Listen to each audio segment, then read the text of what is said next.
자, 계속해서 이제 언약 법전을 우리가 보고 있는데요. 본문은 크게 세 가지로 내용을 구분할 수 있습니다. 세부적으로는 5가지 혹은 6가지 그렇게 이제 그 이상으로 나눌 수 있겠지만, 큰 범위로 나누면 세 가지로 볼 수 있다는 거예요. 그 첫째는 뭐냐면, 간음에 대한 판례입니다. 그 첫째는 이제 16절서부터 20절인데요. 십계명의 제7계명, 간음하지 말라. 이 계명의 확장이라고 할 수 있습니다. 이 간음에 대한 판례인데요.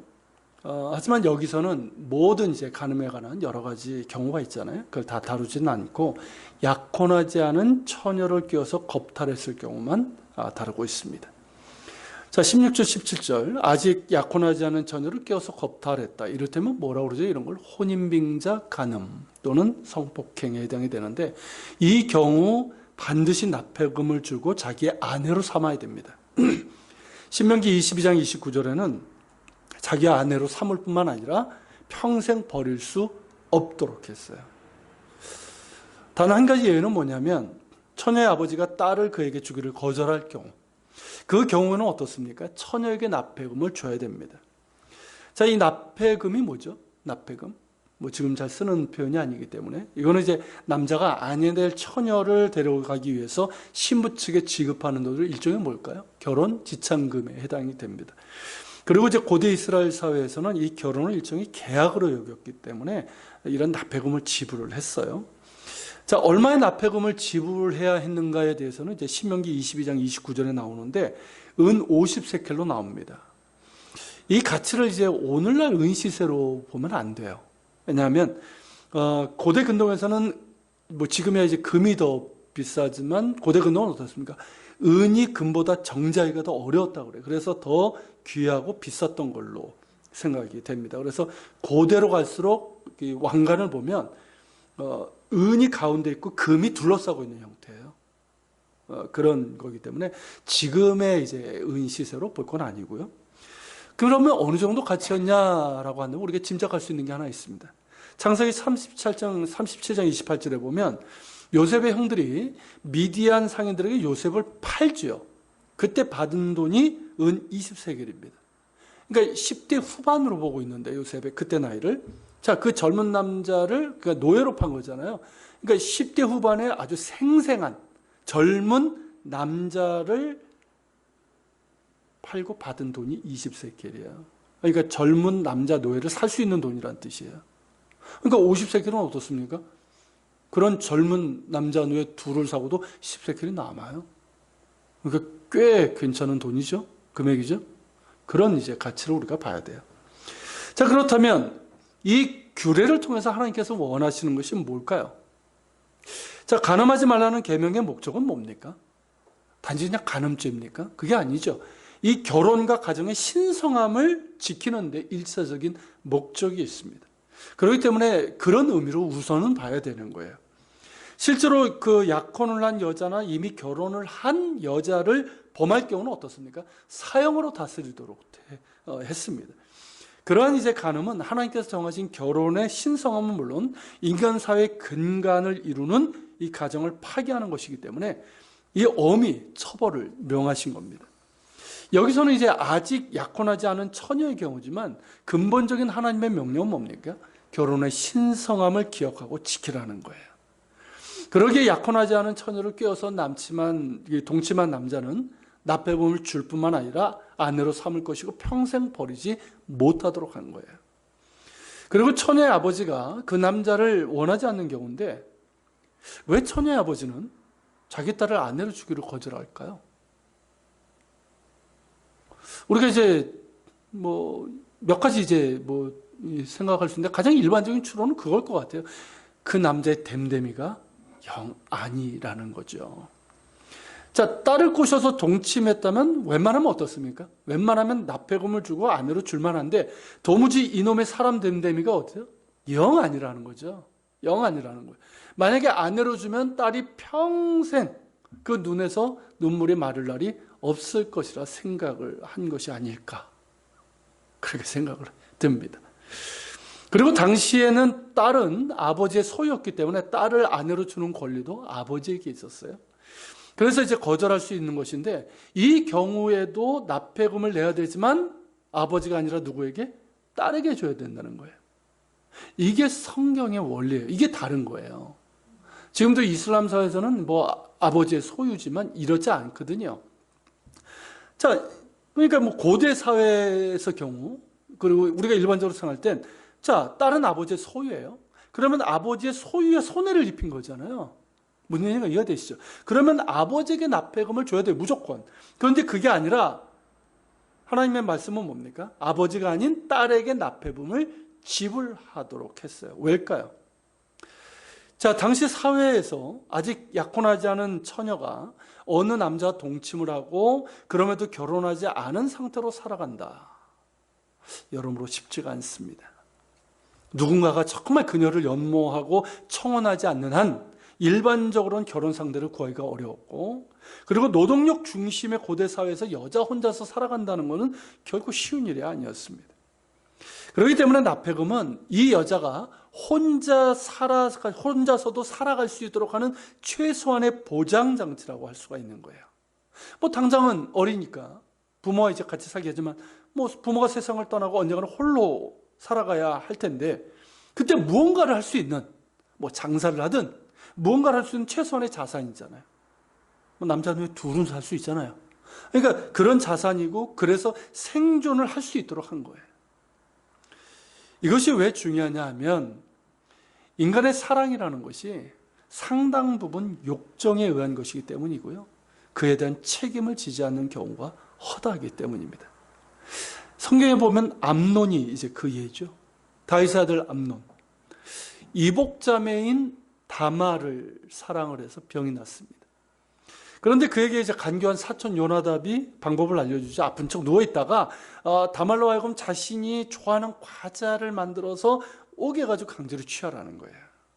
이럴 때면 강간을 모의한 거예요. 아주 사악한 모의인데 실제로 강간뿐만 아니라 자신의 욕망을 위해서 남의 몸이나 소유를 강탈하고 망가뜨리려고 하는 이런 악한 모의가 얼마나 많습니까? 자, 그렇게 해서 암논은 이복 동생인 이 다말을 강제로 취했습니다. 그런데 그 후에 어찌합니까? 오늘 본문에 나오는 율법에 따르면 어떻게 해야 됩니까? 당연히 다말을 아내로 취해야 됩니다. 물론 이복 동생이기 때문에 이는 근친상간에 맞먹는 죄예요. 친자매는 형제는 아니지만 어쨌든 이복이면 뭐 비슷한 거 아닙니까? 어쨌든 근친상간에 맞먹는 죄로 그에 대한 엄중한 처벌도 받아야 됩니다. 그런데 암논은 아무런 책임도 지지 않았고 오히려 다말을 어떻게 대합니까? 처음 사랑했던 것보다 더욱 미워했다고 그랬어요. 그 전까지는 그냥 다말 없이는 죽을 것 같이 얘기하더니 딱 취하고 나니까 어떻습니까? 꼴도 보기 싫어하면서 내친 거예요. 다말에게 2번의 큰 상처를 입힌 겁니다. 자, 그리고 어찌된 까닭인지 이 사실을 알고도 다윗은 어떤 조치를 취하지 않았다는 거예요. 자, 당연히 암논을 엄히 혼내고 그에 대한 처벌과 책임을 지도록 했어야 되는데 그렇게 하지 않았다는 거죠. 단지 심히 노하고 그것으로 끝이었다는 거예요. 그 이유는 암논이 이제 맏아들이었고 왕이 계승자였고 또 그를 사랑했기 때문이라고 우리가 생각할 수 있는데, 그러나 그것은 자식을 바르게 사랑하는 게 아니죠. 자, 잠언 13장 24절에서 뭐라고 말합니까? 매를 아끼는 자는 그의 자식을 미워함이라. 자식을 사랑하는 자는 근실이 징계하느니라. 이 말씀이 있거든요. 정말 암논을 사랑했다면 정말 엄히 징계를 해야 했고 그 책임을 지도록 해야 했습니다. 그런데 다윗은 그렇게 하지 않았어요. 다윗이 왜 그랬을까? 어쩌면 그 모습에서 자신의 어떤 모습을 봤을 거예요. 과거 밧세바를 취했던 그런 이제 자신의 범죄에 대한 아픈 기억 때문인지, 그래서 엄하게 징계하지 않았는지 몰라도 다윗의 범죄에 대한 별다른 조치를 하지 않은 것은 크나큰 잘못이고, 이로 인해서 어떻게 됩니까? 형제 간의 피해 복수로 이어지게 되죠. 압살롬이 암논을 죽이지 않습니까?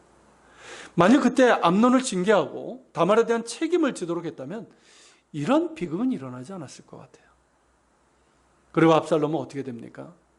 암논을 죽였을 뿐만 아니라 암논의 죄를 징계하지 않은 아버지 다윗에 대한 억한 감정을 갖게 되고 후에 결국은 아버지에게 반역의 칼을 들게 됩니다. 잘못을 바로잡을 기회를 놓친 쓰디쓴 결과인 것이죠. 그러므로 우리는 다윗의 이러한 모습에서 무엇이 진정한 자식 사랑인지를 생각하게 되고 또 잘못을 바로잡을 기회의 중요성도 보게 되는 거예요. 잘못을 저지를 수 있지만 그 잘못을 바로잡을 기회를 놓치면 쓰디쓴 결과를 낳게 되는 거예요. 그리고 암논의 경우에서 보는 것처럼 인간의 사랑이라는 것, 특히 이제 남녀 간의 사랑이라는 것이요, 대부분 어떻습니까? 자기는 로맨스라고 얘기하지만 실제로 뭡니까? 욕정에 의한 것이 허다합니다. 그리고 자신의 욕정을 채운 후에는 그에 대한 책임을 지지 않으려고 한다는 거예요. 그랬을 때 피해자는 2번의 폭력을 당한 것일 뿐만 아니라 평생 지워지지 않는 주홍 글씨와도 같은 상처를 지니게 됩니다. 이런 일들이 있기 때문에 하나님께서는 함부로 욕정에 의해서 처녀를 건드리지 못하도록 했고, 만일 그랬을 경우는 분명한 책임을 지고 또한 피해자의 생존을 보존하도록 하신 겁니다. 그리고 이제 그 다음 이어지는 18절부터 20절은 우상숭배 금지와 관련된 판례로도 볼 수 있지만, 우상숭배는 영적 간음이잖아요. 그렇기 때문에 이 역시 간음에 관한 판례로 묶을 수 있습니다. 육적인 간음보다 더 심각한 죄가 사실은 영적인 간음이에요. 자, 18절의 무당은 어떤 사람일까요? 악령의 힘을 빌려서 마술을 하거나 점을 치는 이들을 말합니다. 이런 자들을 살려두지 말라고 하는 것은 결국 뭡니까? 단순히 어떤 점을 치는 행위로 끝나는 것이 아니라 이스라엘 백성들을 미혹해서 결국 야훼 하나님이 아닌 다른 우상들에게 제사를 드리게 할 것이기 때문입니다. 그렇기 때문에 이들은 배도를 부추기는 자들이고, 그런 까닭에 이들은 다른 신에게 제사 드리는 자들과 함께 사형에 해당이 되는 거죠. 그리고 이제 19절은 짐승과 행음하는 이른바 수간인데요. 하나님께서 엄격하게 금하신 것이기에 그러한 자는 반드시 죽일 것을 명하셨습니다. 고대 근동의 이방 종교의 제의에서는 신화에도 그렇고요, 신들이 짐승과 교접하는 것들이 나옵니다. 짐승과 이 성적인 관계를 맺는 게 나와요. 바알 역시 암소와 교접하는 걸로 나옵니다. 그리고 고대 근동의 어느 법전에도요, 사람이 짐승과 교접하는 것을 죄로 규정하지 않고 있어요. 이는 이제 타락한 인간이 어떻게 비정상적인 난잡하고 추악한 성적 행위로 나아갈 수 있는지를 보여주고 있습니다. 그러나 하나님의 백성은 하나님의 거룩하심에 따라 그러한 비정상적이고 난잡하고 추악한 성적인 범죄로부터 구별되어야 합니다. 여기서도 우리가 이제 질문해 볼 수 있는 게 뭐냐면, 왜 사람들이 무당에게 찾아가고 왜 짐승들과 교접을 하는가 하는 거예요. 자, 무당이나 점장에는 예나 지금이나 존재하고요. 우리나라도 그렇죠. 우리나라 얼마나 되는지 아십니까? 무당과 점쟁이? 2017년도 말 기준이에요. 2017년 말 기준으로 우리나라에 그 무속인 단체가 있고 역술인 단체가 있답니다. 거기 등록된 회원, 그러니까 정회원이 각각 30만 명씩 60만이에요. 그리고 거기 등록하지 않고 비회원으로 활동하는 사람까지 있으면 총 100만 명이 된다고 합니다. 그러니까 남한 인구의 어때요? 50명당 1명꼴로 무당과 점쟁이가 있다는 뜻이에요. 심각하지 않습니까, 이거? 교회 많은 거 가지고 뭐라고 할 게 아니에요. 교회는 많은 게 좋아요.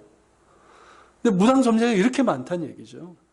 시절로 보면 여기 분당에서도요, 오피스텔 한번 가보세요. 어떤가? 제가 전에 오피스텔 한번 갔는데 한 층 걸로 하나씩 점쟁이들이 있어요. 그런데 굉장히 많습니다. 자, 이렇게 많은 무당과 점쟁이들이 있다는 것은 그만큼 수요가 있다는 뜻인데, 많은 사람들이 무당과 점쟁이를 찾아간다는 거죠. 심지어 교회를 다닌다고 하는 사람들조차 점쟁이들을 찾고 있다고 하니까 말입니다. 무당이나 점쟁이를 찾아가 점을 치는 것은 물론 이 재미로 이제 사주, 타로 뭐 이런 거 있잖아요. 이런 걸 보는 것도 엄히 삼가야 됩니다. 그것은 영적인 간음이에요. 우상 숭배와 다를 바가 없고 우리의 영혼을 사탄에게 내어주는 매우 위험한 장난입니다. 사람들이 무당이나 점쟁이를 찾아가는 이유는 뭘까요? 두 가지예요. 두려움과 욕심 때문이에요. 두려움이죠. 지금 일이 잘 풀리지 않아요. 그리고 장래일이 어떻게 될지 두렵고 답답해서 무당이나 점쟁이에 찾아가는 거예요. 그리고 욕심이에요. 욕심이 있어요. 여러분, 사극에서 이렇게 우리가 보는 것처럼 자기의 욕심을 이루기 위해서 무당이나 점쟁이들 고용하지 않습니까? 그래가지고 어떻게 합니까? 뭐 궁중에는 그러잖아요. 이렇게 사람 모양으로 만들어 놓고 이름 써놓고 바늘로 막 찌르잖아요. 찌르면 상대방이 이유 없이 막 아파. 그런 이제 저주행위거든요. 그래서 이제 사람을 해하는 것이고, 혹은 자신이 원하는 것을 이룰 수 있는 방법을 찾습니다.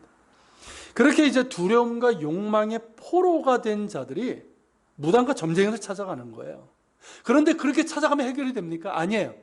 그로 인해서 더욱더 두려움과 욕심의 노예가 되고 맙니다.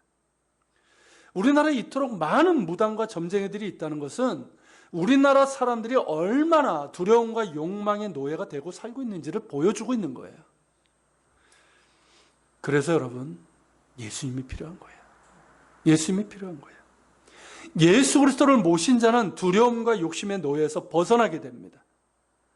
여전히 삶은 불확실하고 또 문제가 있지만, 또 우리 안에 있는 이 욕심의 찌꺼기들이 있지만, 그리스도 안에 있는 사람은 그러한 옛사람의 두려움과 정욕을 십자가에 이미 못 박았고 그리스도로 옷 입은 새 사람이기 때문입니다. 그리고 날마다 그런 확인이 있어야 되는 거예요. 그런 확인이. 날마다 십자가 앞에 나아가서 나의 옛사람은 그리스도와 함께 십자가에 못 박혔고 이제 그리스도로 옷 입은 새 사람으로 거듭났음을 확인하는 시간이 있어야 합니다. 나는 죽고 예수로 사는 사람이 되어야 되는 거죠. 그럴 때 우리는 모든 두려움과 욕심으로부터 안전할 수 있는 거예요. 전혀 없는 건 아니에요. 그렇죠? 아무리 우리가 주님 안에 살아도 이런 부분이 완전히 해결되는 건 아니에요. 이 땅에 사는 동안. 우리 연약함 때문에. 그러나 우리는 이 두려움과 이 욕심으로부터 안전할 수 있는 거예요. 그리고 주님과 동행하는 삶을 살아갈 수 있게 됩니다. 짐승과 성적으로 교접하는 행위도 마찬가지예요. 거기에는 인간의 욕정이 있어요. 딴 거 없어요. 그러니까 짐승과의 성적인 교접은요, 성경에 기록된 것뿐만 아니라 역사 속에 빈번하게 등장합니다.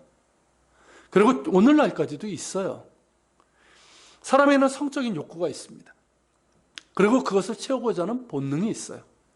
그러나 그것은 욕정과 다릅니다. 그러니까 욕정은 뭐예요? 이기적인 탐욕이에요. 그리고 나의 욕정을 이루기 위해서는 남에게 해를 끼치고 남의 것을 강제로 빼앗을 뿐만 아니라 수단과 방법을 가리지 않는 거예요. 우리 안에 있는 본능적인 욕구와 욕정을 구분할 줄 알아야 되고 또한 다스릴 줄 알아야 됩니다. 일반 사회에서도 그걸 가르치지 않습니까? 성경은 우리에게 있는 이 성적인 본능이 하나님께서 주신 선물이라고 말씀하고 있습니다. 우리의 성과 그리고 이제 성적인 본능은 하나님께서 보실 때 선한 거예요. 이건 우리가 분명히 인식을 해야 돼요. 그리고 성적인 본능은 선한 거예요. 너무 경건하신 분들이 가끔 있어서 하는 얘기예요. 선한 거예요. 그렇다면 하나님께서 정하신 범위 내에서 이루어질 때 우리의 성과 성적인 본능과 행위도 선한 것임을 우리가 기억을 해야 되는 거예요. 그렇죠?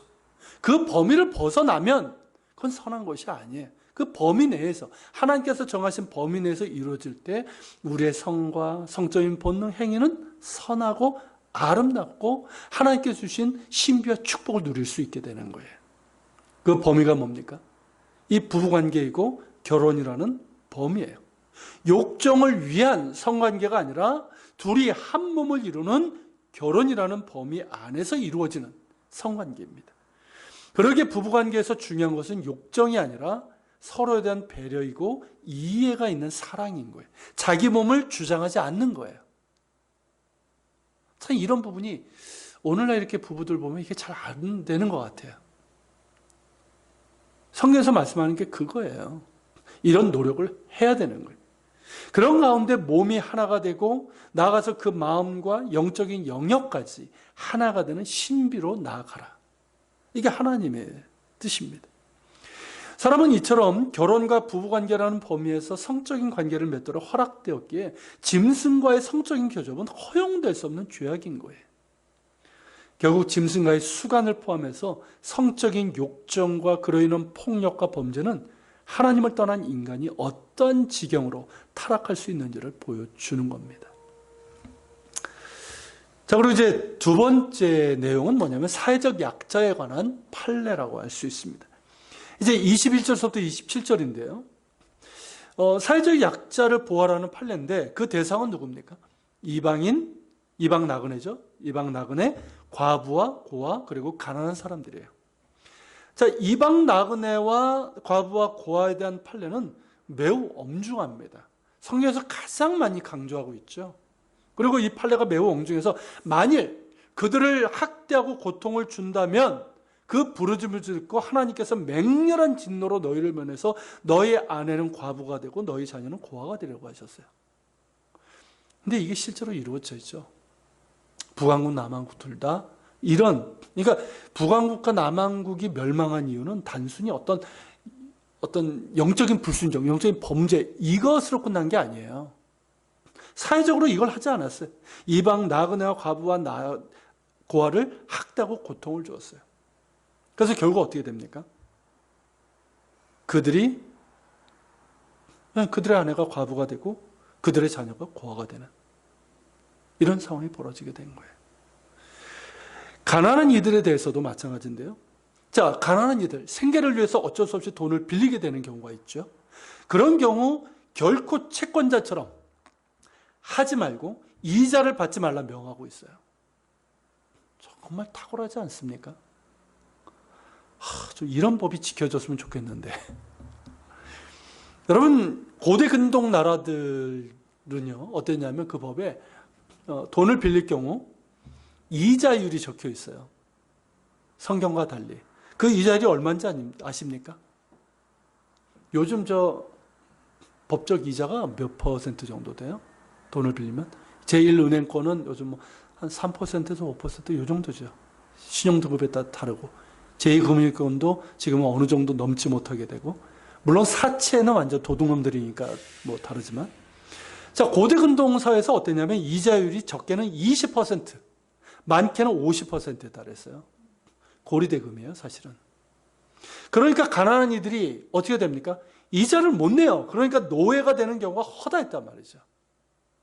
이게 고대 근동사회였고요. 그리고 우리나라도 보세요. 모든 나라가 마찬가지예요. 근대 이르기까지, 오늘날 현대까지 이런 경우가 얼마나 많은지 몰라요.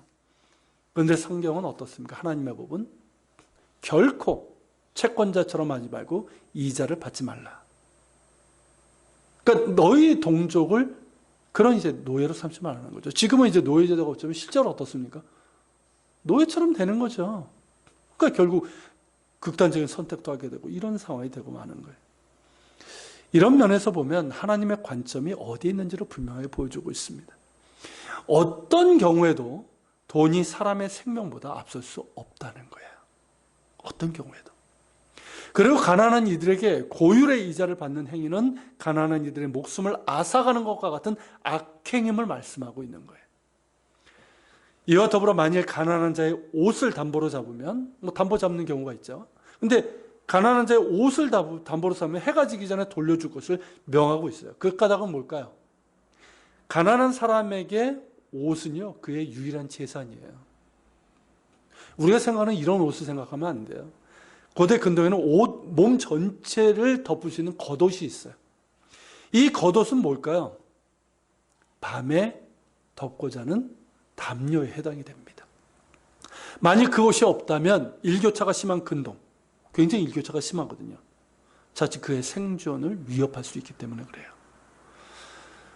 자, 그렇게 하지 말라는 것이고, 만약에 그렇게 했어요. 그렇게 하지 말라고 했음에도 불구하고 가난한 자에게 그런 짓을 했다면 그 가난한 자가 하나님께 부르짖을 때 하나님께서 그 호소를 들으시겠다는 거예요.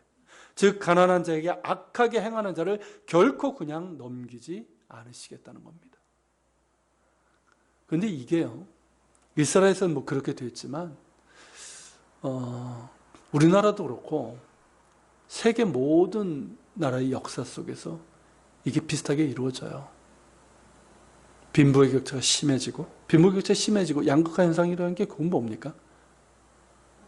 다 그런 건 아니겠지만 가진 자들이 없는 자들과 더 착취하는 가운데 이루어지는 거예요. 억압하는 가운데서. 이런 사회에서는 사회적인 약자들을 억압하고 착취하고 돌보는 일들이 비일비재하게 일어납니다.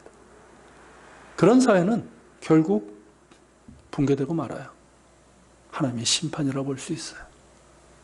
그러니까 우리 사회가 단순히 어떤 지금 염려될 것은 경제적인 불황, 어떤 이런 게 아니라 이런 사회적인 양극화 속에서 나타나고 있는 가진 자들에 의한 사회적인 약자들이 억압받고 착취당하고 돌봄을 받지 못하고 이 현상이에요.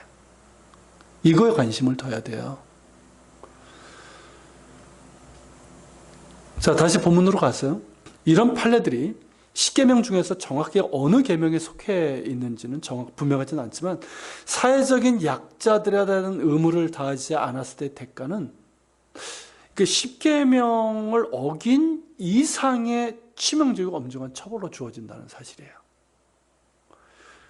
이는 인권과 생존의 사각지대에 놓인 사회적인 약자들에 대한 하나님의 배려이고요. 내 이웃을 사랑하는 10계명의 두 번째 대전제에 해당되는 겁니다. 결국 그렇지 않습니까? 사회적 약자는 뭐냐면 내 이웃을 내 몸같이 사랑하라, 이 대전제예요. 그러니까 사랑하고 섬겨야 될 대상은 단순히 나의 이웃을 넘어서 나하고 가까운 사람을 넘어서 이 땅에서 힘겹게 살아가는 사회적인 약자를 포함하는 것임을 말씀하고 있는 거예요. 그러니까 구약 성경도 그렇고 신약에서도 내 이웃이라고 할 때는 우리가 생각하는 우리나라 사람들의 이웃 범위는 굉장히 작아요. 내가 아는 사람이에요. 가까이 있는 사람이에요. 근데 성경에서 말하는 이웃은 뭐냐면 그런 어떤 지리적인 이웃의 범위를 넘어가요. 관계적인 이웃을 넘어가서 이 땅에 힘겹게 살아가는 사회적인 약자 전체를 포함하는 대상이 바로 이웃인 거예요. 하나님은 어떤 자들의 하나님이라고 말씀하십니까? 고아와 과부의 하나님이고 나그네 하나님이고 가난한 이들의 하나님이에요. 그러니까 강자들의 하나님이 아니라 오히려 약자들의 하나님이시고 그리고 하나님을 내 마음과 뜻을 다해 힘을 다해 사랑하듯이 내 이웃을 내 몸처럼 사랑하라 하시는 하나님이십니다. 예수님께서도 율법사가 찾아와서 질문하죠. 누가 나의 이웃입니까? 그래도 이 사람은 그렇게 썩 좋은 건 아니지만 어쨌든 뭔가 이제 해보려고 하는 거죠. 누가 나의 이웃입니까? 라고 이제 질문에 대해서 어떤 비유로 말씀하셨죠? 선한 사마리아인의 비유로. 그 비유로 말씀하시면서 너도 이와 같이 하라고 하셨습니다. 즉 누가 나의 이웃인가를 따질 것이 아니라 나의 도움이 필요한 사람이라면 누구나 나의 이웃이고 그에게 이웃사랑을 실천해야 함을 말씀하고 있는 거예요. 자, 저 멀리서 어떤 고통을 당하는 사람 나 상관없지요. 내 이웃 아니에요. 지리적인 범위로 보면 관계적인 범위로 보면. 그렇지만 성경에 예수님의 가르침은 뭡니까? 그가 너의 이웃이라는 거예요. 너도 그에게 이와 같이 하라. 선한 사마리아 한 것처럼 사마리아인이 한 것처럼 그렇게 하라는 거죠. 그런 면에서 오늘 우리 그리스도인들과 교회는 오늘 나의 이웃, 우리의 이웃이 누구인지를 늘 질문해야 됩니다. 그리고 입으로만 떠드는 사랑이 아니라 실제로 사회적인 약자들을 돌보고 그들 편에 서는 행함이 있는 사랑을 실천해야 됩니다. 그것이 곧 예수님께서 말씀하신 세상의 소금이고 빛으로서의 교회와 그리스도의 삶이고 정체성인 거죠. 오늘날 이 모습을 많이 잃어버린 것 같아요. 그리고 세 번째 내용은 뭐냐면 하나님께 대한 의무에 대한 판례라고 할 수 있어요. 28절부터 31절인데 자, 하나님께 대한 의무를 지키기 위해서 이제 규정한 판례입니다. 먼저 28절에 보면 재판장이 등장해요. 자, 재판장은 우리가 지난주에 본 것처럼 그 8절에 나오죠. 히브리어 원문에서 뭐라고 나오면 엘로힘으로 나와요. 즉 하나님으로 되어 있다는 말이죠. 이 말은 뭐냐면 몇 가지 의미가 있는데 재판은 누구 앞에서 이루어지는 거예요? 하나님 앞에서 이루어지는 거예요. 그렇기 때문에 재판장이나 거기에 증인으로 선 사람 그리고 재판에 참여하는 모든 사람들은 어떻게 됩니까? 정직해야 되는 거예요. 그리고 특별히 재판장은 어떻습니까? 하나님 앞에 선자로 공평과 정의로 해야 한다는 것을 강조하고 있는 거예요. 더불어서 이 재판장은 대부분 이제 제사장들이 했기 때문에 이 백성의 지도자 아닙니까? 이런 지도자란 하나님께서 세우신 사람임을 강조하고 있는 거예요. 그러니까 하나님께서 세우신 지도자이기 때문에 어떤 경우에도 하나님을 모독하는 말을 해서도 안 되고, 그리고 하나님께서 세우신 지도자를 저주해서도 안 된다는 것이죠. 이는 하나님의 권위를 업신여기는 행위이기 때문입니다. 그리고 29절 30절은요, 하나님께 드리는 이제 예물과 첫 아들과 가축의 처음 것. 그러니까 하나님께 드리는 예물이 있죠. 그리고 이제 사람이든 가축의 처음 것은 이제 하나님의 것이죠. 그렇게 하나님께 이제 드리는 그런 것을 말하는데, 그것을 드리기를 더디하지 말라는 명령입니다. 자, 하나님께 드릴 예물을 더디 드린다. 이건 무슨 뜻일까요? 그 마음이 어떻다는 겁니까? 인색함 가운데 있다는 거예요. 인색한 마음. 인색한 마음으로 뜻하고, 그 인색함이 결국에는 어떻습니까? 인색한 가운데 그걸 이겨내고 드리면 그나마 다행인데, 그렇지 않고 결국에는 어떻게 합니까? 드리지 않고 자신이 취하고 말아요. 하나님께 드리려고 했는데 인색한 가운데 드리지 않고 자기가 취했어. 이건 뭘까요? 미안한 말이면 도둑질이에요. 누구 것을? 하나님의 것을 도둑질하는 거예요. 즉 하나님께 드릴 예물을 도둑질하지 말라는 명령입니다. 하나님은 자원하는 마음을 기뻐하십니다. 그렇게 자원하는 마음으로, 실제로 그렇지 않습니까? 하나님께 자원하는 마음으로 드린다는 게 뭐예요? 하나님의 은혜를 아는 거잖아요. 하나님의 주권을 아는 거잖아요. 내 삶이, 내 소유가, 내 삶에 필요한 것들을 공급해 주신 분이 하나님이고, 또 하나님의 은혜로 내가 살아가는 거니까 당연히 감사하죠. 감사하는 마음인데 왜 자원해서 안 드립니까? 어떻게 인색함으로 드려요? 그러니까 이것은 하나님의 주권을 인정하는 것과 관련이 되어 있는 거예요. 하나님의 주권을 인정하고 정말 하나님께 감사하는 마음이 있는 사람은 자원하는 마음으로 드립니다. 결코 인색함으로 드리지 않아요. 금액의 어떤 많고 적음을 얘기하는 게 아니에요. 그 마음에 있어서 자원하는 마음이에요. 그러니까 예수님께서 그 과부의 그 랩돈, 작은 그 헌금을 칭찬해요. 그게 뭡니까? 금액 가지고 얘기하신 게 아니잖아요. 자원하는 마음이에요. 그 과부에게는 정말 하나님의 은혜에 대한 감사가 있고 자원하는 마음이 있는 거예요. 그걸 기뻐하신 거죠. 그렇게 드리는 예물을 하나님께서 기뻐하시고 흠양하시고요. 그러면서 은혜와 복을 주시는 겁니다. 그렇게 하라는 거죠. 자, 오늘 본문에서 우리가 이제 세 가지 이런 규례들을 봤는데, 그 결론이 뭐냐면 31절이에요. 자, 31절에 보면 어떻습니까? 너희는 내게 거룩한 사람이 될지니.